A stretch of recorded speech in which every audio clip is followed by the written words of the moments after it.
प्रस्तुत है रूपक श्रृंखला गाथा झरोखे से। जन जीवन झाके गाथा झरोखे से, जन जीवन झाके गाथा झरोखे से, सारा जग झाके गाथा झरोखे से, सारा जग झाके गाथा झरोखे से, जन जीवन झाके गाथा झरोखे से।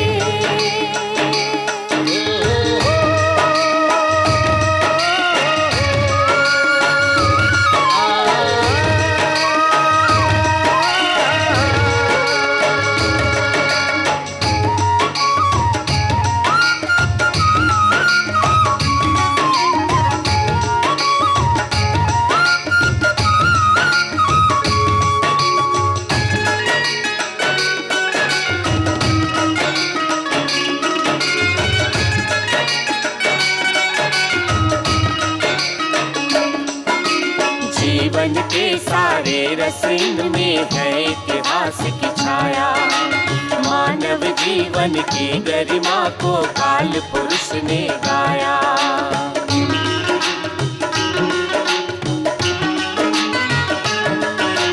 जीवन के सारे रस में है इतिहास की छाया, मानव जीवन की गरिमा को काल पुरुष ने गाया। झांक रही संस्कृति हो जैसे,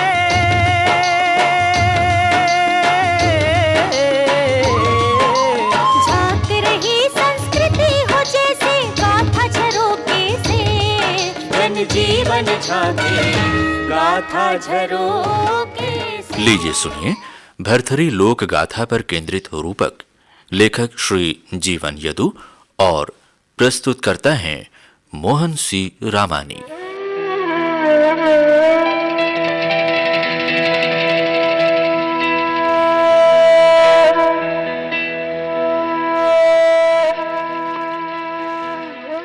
यदि आप सहृदय हैं और इस संवेदनहीन युग में भी आपके अंदर संवेदना का अंश शेष है, तो आप भरथरी गायन की करुणाद्र स्वर लहरियों को सुनकर करुणा से भर अवश्य जाएंगे।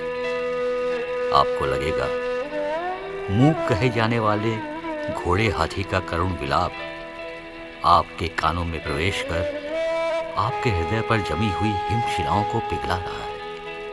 धीरे धीरे धीरे वैधव्य की आशंका में डूबी हुई सामदेई का रुदन स्वर जैसे किसी नारी कंठ को चीरता सा किले की दीवारों को लांघकर पूरे वातावरण में फैल रहा हो। आप सुन रहे हैं ना ये आवाज? घोड़ा रोवे घोड़े सारे माँ वो हाथी रोवे हाथ सारे माँ, रानी हवो महलों मा रोवे, राजा रोवे दरबारे वो भाई दीदी, राजा रोवे दरबारे वो भाई दीदी।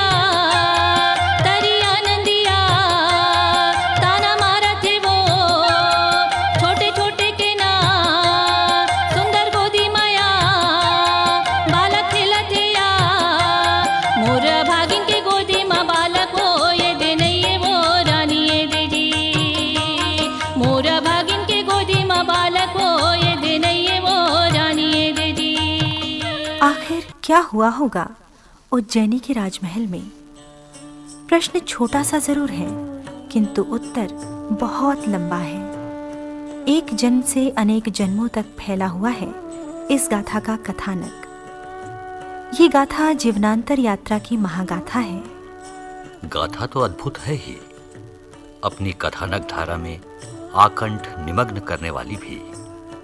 कुछ अघट जरूर घटा होगा भर्तृहरि के राजमहल में, शायद बाहर घटा हो जिसकी प्रतिध्वनि भीतर से आ रही हो।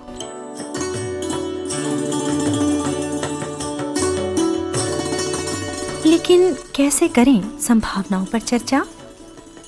भर्तृहरि का चरित्र तो इतनी घटनाओं से भरा हुआ है, इतना विशाल है कि संभावना पर संभावना जुड़ती चली जाती है।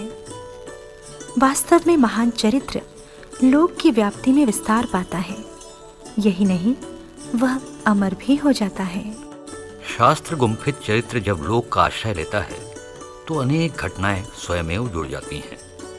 लोक आधारित चरित्र युग सीमा को पार करता हुआ आगे बढ़ जाता है। एक हुए थे राजा भर्तृहरि, इसे भी लोग भर्तृहरि कहता है। उन्होंने भर्तृहरि शतक की रचना की थी। वे अपनी रानी की बेवफाई के शिकार हुए थे और वैराग्य ग्रहण किया था। हाँ, कितने ही भर्तृहरि राजाओं के किस्से मिलते हैं लोक में। कभी कभी ऐसा भी लगता है कि जैसे सभी भर्तृहरियों को जोड़कर एक चरित्र का रूप दिया है लोक ने। वास्तव में भर्तृहरि की गाथा गोरखपंथी योगियों के कारण लोकव्याप्त हुई, किंतु ये भी सच है कि लोकव्याप्त भर्तृहरि गाथाओं में स्थान, नाम और घटनाओं को कुछ कुछ परिवर्तन के साथ भी गाया जाता है। यह भी लोक की विशेषता है। सच्चाई तो इसमें भी है कि क्षेत्रानुसार परिवर्तित घटनाएं भर्तृहरि को महान योगी सिद्ध करती हैं। उसकी महानता से आकर्षित लोग ने अपनी भावनाएं भी उसकी गाथा में मिला दी। घटनाओं में परिवर्तन का एक बड़ा कारण ये भी है। छत्तीसगढ़ में गाई जाने वाली गाथा के अनुसार भर्तृहरि उज्जैनी के राजा थे। उनका विवाह सिंहल द्वीप की राजकुमारी सामदेई से हुआ था। सामदेई का चरित्र भी अद्भुत है। वो रहस्यमयी चरित्र की स्वामिनी थी, जैसे वो सिद्ध योगिनी हो। उसे अपने पिछले जन्म का ज्ञान था। वो जादू टोने में भी निपुण थी। सुहाग सेज पर बैठी थी सामदेई। फूलों से सजा था कक्ष, सुगंध फैली थी वातावरण में। राजा भर्तृहरि ने कक्ष में प्रवेश किया और उस सुहाग सेज की तरफ बढ़ा जिस पर उसकी रानी सामदेई बैठी थी। लेकिन ये क्या? जैसे ही राजा भर्तृहरि ने पलंग पर पांव रखा, पलंग टूट गया। सोने का पलंग, हीरे मोतियों से जड़ा पलंग टूट गया। टूट गई सुहाग सेज। हड़बड़ाकर पलंग से दूर हट गया राजा भर्तृहरि। कैसे हो गई ऐसी अनहोनी? और तभी खिलखिलाकर हंस पड़ी थी रानी सामदेई। ये भी कोई हंसने की बात है? हाँ, दुख की बात अवश्य है, लेकिन खिलखिलाकर हंस पड़ी थी सामदेई। बुरा लगा था राजा भर्तृहरि को। उसने सामदेई से हंसी का कारण पूछा। रानी सामदेई ने कहा, हे राजन, मत पूछो मेरी हंसी का कारण। क्या करोगे जानकर? आज सुहाग की रात है। एक पलंग टूट गया तो क्या, और मैं हंस पड़ी तो क्या? लेकिन राजा हट कर बैठा। राजहट। तुम्हें बताना ही पड़ेगा सामदेई, पलंग के टूटने पर तुम हंसी क्यों? और तब सामदेई ने राजा से कहा, राजन, यदि मेरी हंसी का कारण जानना ही चाहते हो तो मेरी छोटी बहन रामदेई से पूछो। वह दिल्ली के राजा को ब्याही गई है।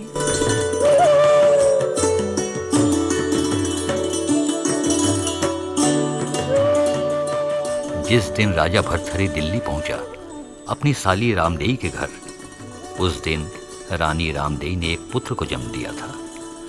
राजा भर्तृहरि तो प्रश्नाकुल था ही। पूछ ही लिया रामदेई से, बता रामदेई, तुम्हारी बड़ी बहन सामदेई की सुहाग सेज क्यों टूटी और वो क्यों हंसी? हंस पड़ी थी रामदेई। राजन, मैं जानती थी कि आप अपने उत्तर की खोज में मेरे पास अवश्य आएंगे, किंतु मैं तो मरने वाली हूँ। कल मर जाऊंगी। आपके प्रश्न का उत्तर मैं अगले जन्म में दूंगी। हाँ, मैं अपना ये पुत्र छोड़े जा रही हूँ। पूना के पेटले जन्म धरे रे रानी, गंगरा में बैठे सुआ बोले। पेटले जन्म धरे रे रानी कंगरा में बैठे सुआ बोले ऐसे गुरतुर बोली राजा सुने रे सुना बेदला दई दे बताए तै तो आगू जन्म के मोर सारी रे सुना बेदला दई बे बताए।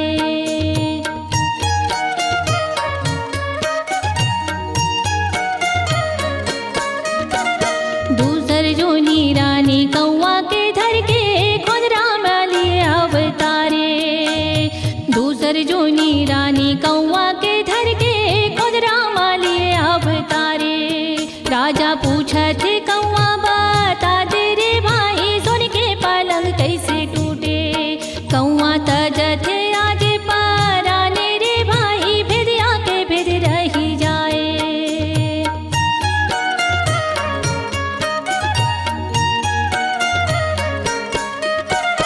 तीसर जन्म रानी गाय के पेटले बछुरा जन्म धरी आए तीसर जन्म रानी गाय के पेटले बछुरा जन्म धरी आए। राजा पूछत बछुरु बता दे रे भाई सुन के पलंग कैसे टूटे पूछी पटक प्राण तजे रे भाई भेदिया के भेद रही जाए।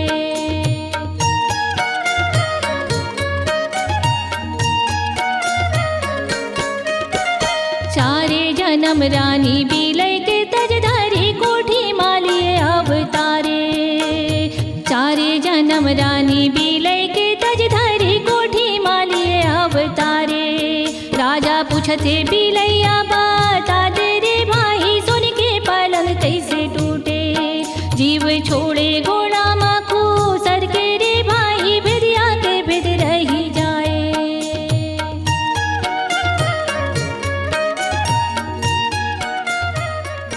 इस तरह अगले जन्म अपने प्रश्न का उत्तर पाने के लिए राजा भर्तहरि ने अपनी साली रामदेई का अनेक जन्मों तक पीछा किया, लेकिन रामदेई प्रश्न का उत्तर अगले जन्म में बताने की बात कहकर मर जाती थी। इस तरह रामदेई ने कोयरिन, कुतिया, सियारिन, सर्पिणी, बछिया, चींटी आदि का जन्म ग्रहण किया। आश्चर्य की बात तो ये कि उसके नए जन्म में नई रूपाकृति ग्रहण करने के बाद भी भर्तहरि उसे पहचान ही लेता। लेकिन फिर वही उत्तर, फिर वही अगले जन्म में बताने का आश्वासन। गाथा में रामदेई के जन्म लेने का सिलसिला तब टूटा जब उसने एक रानी की कोख से फुलुआ के रूप में जन्म लिया। अपना सवाल लेकर जिस समय भर्तहरि फुलुआ के पास पहुंचा, उस समय फुलुआ डोली पर सवार हो रही थी। बारात दिल्ली से आई थी जो अब लौट रही थी। फुलुआ ने राजा भर्तहरि से कहा, राजन, मैं डोली पर बैठने जा रही हूँ, आप दिल्ली आइए, मैं वहीं दूंगी आपके प्रश्न का उत्तर। अभी आपको इतना ही बता सकती हूँ कि रामदेई के रूप में मैं जिस कुमार को छोड़कर मरी थी, वही कुमार, वही मेरा पुत्र इस जन्म में मेरा पति बनकर आया है। इतना कहकर फुलवा डोली पर सवार हो गई।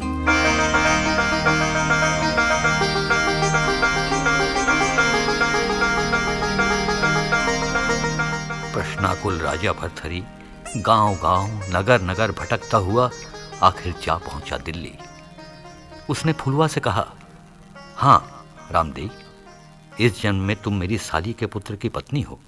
अब तो मेरे प्रश्न का उत्तर दो। पलंग क्यों टूटा? रानी सामदेई क्यों हंसी?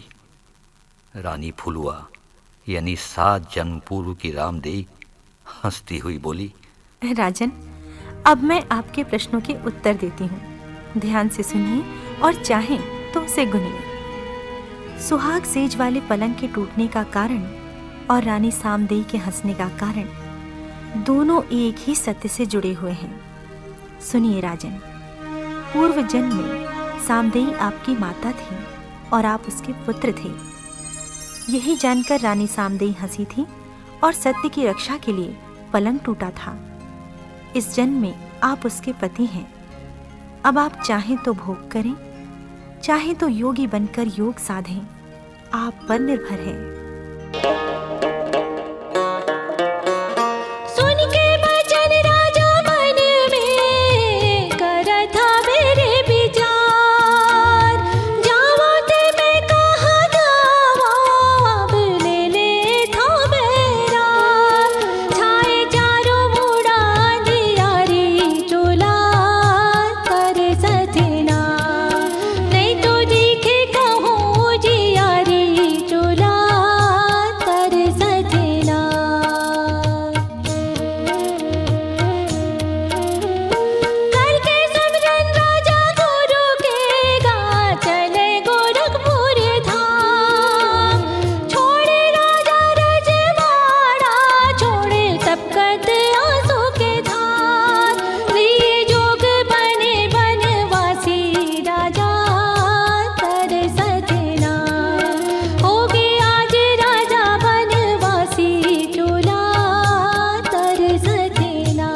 प्रसन्न रह गया राजा भर्तहरि।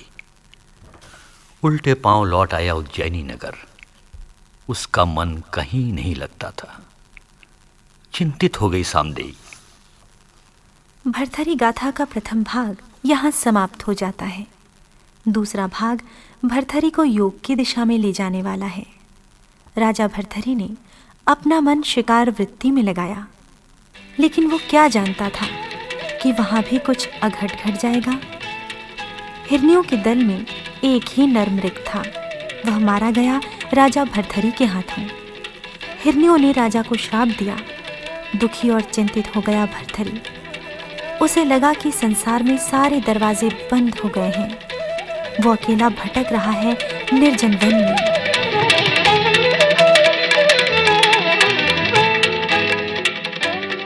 राजमहल लौटते हुए उसे गोरखनाथ मिले। वहां हिरनियां भी गुहार लगा रही थी। भर्तहरि ने उसके चरण पकड़ लिए, विनती की कि वे हिरण को जीवित कर दें। हिरनियों की गुहार और भर्तहरि के प्रार्थना से दबित होकर गुरु गोरखनाथ ने हिरण को जीवित कर दिया। मोरे जौने समय कर बेरा में रागी बोलन जब लागे गुरु गोरखनाथ राजा भर्तहरि ला भाई।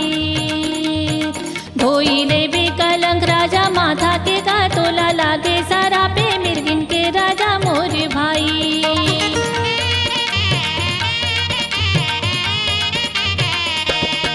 ये सुन के बचन राजा भर्तहरि दारो वे कल पे कलब्धि से कैसे करम भगवाने हगा मोरे भाई। गिर के मांगे शरण गोहरावे लाला नहीं तो मान्यो माता तोरे बाते लावो मोरे दाई।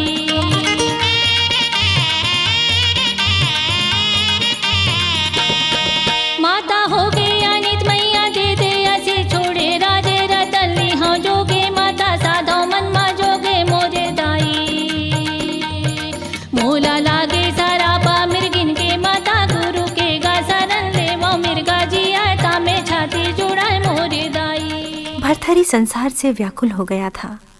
उसने गुरु गोरखनाथ से प्रार्थना की, हे गुरु गोरखनाथ, मैं उज्जैनी नगरी का राजा भर्तहरि हूँ। मेरे मन में अब संसार के आकर्षणों के प्रति मोह नहीं रहा। आप मुझे अपना शिष्य बना ले महागुरु। अलोक निरंजन, मेरा शिष्य बनना इतना सहज नहीं है राजन। और फिर संसार को त्यागना ना तुम्हारा धर्म है और ना कर्म। भोगी को भोग ही संतुष्टि देती है और योगी को योग संतुष्ट करता है। योग तुमसे नहीं सधेगा राजन। नहीं गुरु गोरखनाथ, क्यों नहीं सधेगा मुझसे योग। हे गुरु, मेरे मन में भोग के प्रति तृष्णा नहीं है। सांसारिक चीजों की वास्तविकता मैंने जान ली है। उनमें उलझना नहीं चाहती मेरी आत्मा गुरु। अलाख निरंजन, क्यों राजन? क्या मेरी सिद्धियों को देखकर आकृष्ट हो रहे हो योग के मार्ग की ओर? क्या तुम भी चमत्कारिक शक्तियां प्राप्त करना चाहते हो? नहीं नहीं गुरु गोरखनाथ, नहीं। चमत्कार और सिद्धियां प्राप्त करना मेरा ध्येय नहीं है। रिश्ते नातों की वास्तविकता मुझे ज्ञात हो गई है। मैं जीवन मरण के कुटिल और कठिन जाल से मुक्त होना चाहता हूं महागुरु। मुझे अपनी शरण में ले लीजिए। दीजिए मुझे इस क्षण दीक्षा। अब मैं उज्जैनी लौटना नहीं चाहता गुरुवर। राजन, तुम्हें उज्जैनी तो जाना ही पड़ेगा। यदि रानी सामदेई को मां संबोधित करके भिक्षा मांगो और रानी सामदेई तुम्हें भिक्षा दे दे तो मैं तुम्हें अपना शिष्य बना लूंगा, अन्यथा नहीं। हे गुरु गोरखनाथ, आप जैसा कहेंगे मैं वैसा ही करूंगा। मां संबोधित करके भिक्षा मांगूंगा सामदेई से। मुझे अभी इसी क्षण योगी का वेश प्रदान कर दीजिए महागुरु। शुभास्ते पंथाना। जौने समय कर बेरा में भर्तहरि वो भिक्षा मांगे चले आवथे। जौने समय कर बेरा में भर्तहरि वो भिक्षा मांगे चले आवथे। डंका पारथे वो गोरखनाथ के ना रानी सुनथिया चेरिया ला पला भीख मांगे लया कोने आए है या जाके दिया ना भिक्षा मोर बोले वो रानी बोले वो भाई देगी। जाके दिया ना भिक्षा मोर बोले वो रानी बोले वो भाई देगी।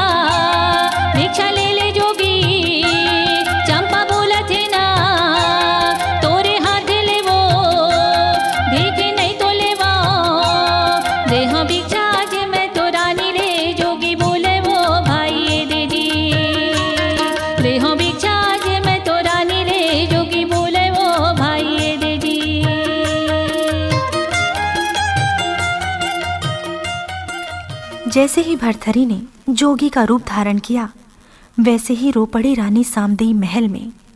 घुड़सार में घोड़े और हाथीसार में हाथी रोने लगे। पूरा राजभवन विलाप के अश्रु सागर में डूब गया। रानी सामदेई ने भिक्षा नहीं दी भरथरी को।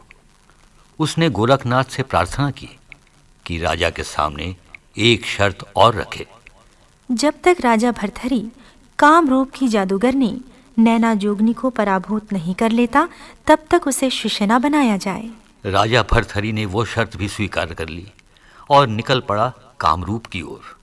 भयानक मंत्र तंत्रों से आघात करने वाली नैना जोगनी को हरा पाना कठिन था, किंतु गोरखनाथ की कृपाओं से उसे बांध पाने में सफल हो गया राजा भरथरी। और गुरु गोरखनाथ ने शिष्य बना लिया राजा को। रानी ने राजा भरथरी को भिक्षा दी। उसका राजा भोगी से योगी हो गया।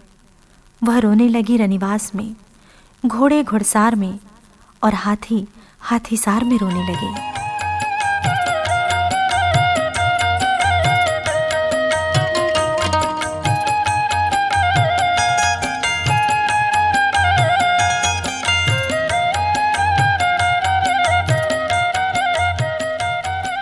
यहाँ गाथा पूरी होती है।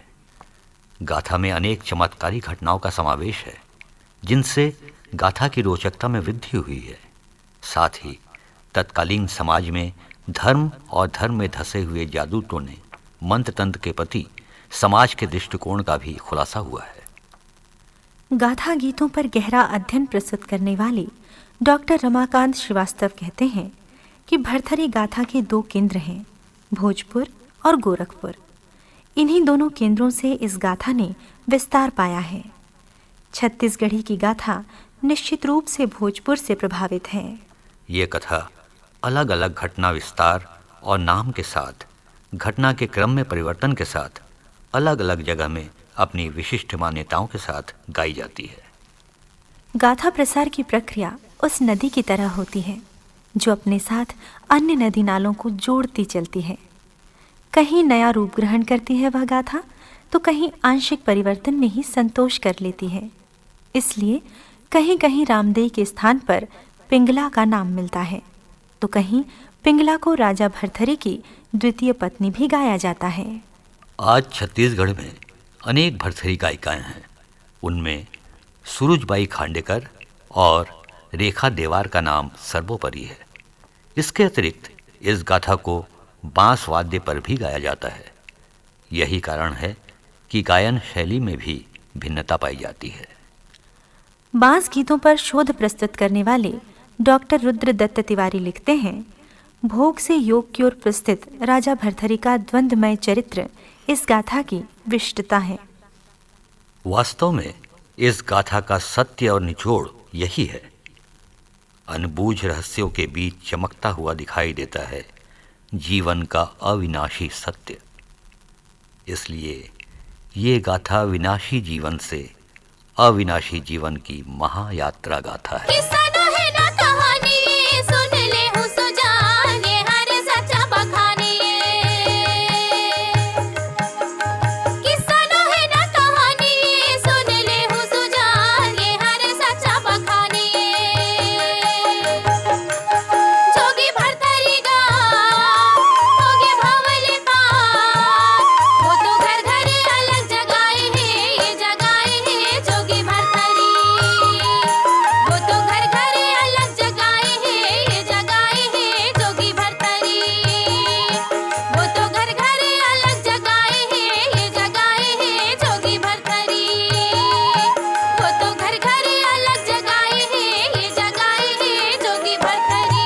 अभी आप भरथरी लोक गाथा पर केंद्रित रूपक सुन रहे थे। लेखक थे श्री जीवन यदु, वाचक स्वर प्रदीप चक्रवर्ती और शीतला शुक्ला के, नाट्य स्वर योगेश नैयर और शीतल शर्मा के, गायक स्वर ममता चंद्राकर का। शीर्षक गीत के गायक स्वर सुनील सोनी और अंजलि शुक्ला के। वाद्य पक्ष के कलाकार थे मोहम्मद सिराज, मोहम्मद आरिफ, महेंद्र चौहान, विवेक टांक, शिव कुमार गोंड और सत्यरंजन गंगेले। और रूपक के प्रस्तुतकर्ता थे मोहन सी रामानी। जन जीवन झाके गाथा झरोखे से, जन जीवन झाके गाथा झरोखे से, सारा जग झाके गाथा झरोखे से, सारा जग झाके गाथा झरोखे से, जन जीवन झाके गाथा झरोखे से।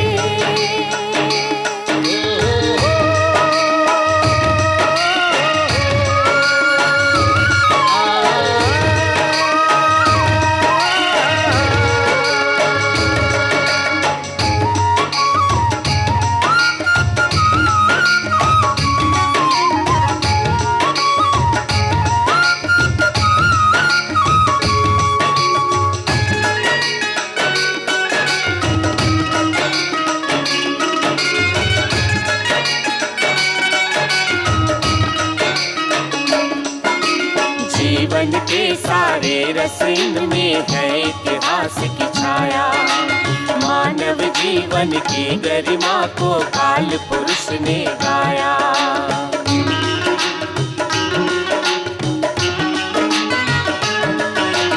जीवन के सारे रस इनमें है इतिहास की छाया, मानव जीवन की गरिमा को काल पुरुष ने गाया। झांक रही संस्कृति हो जैसे,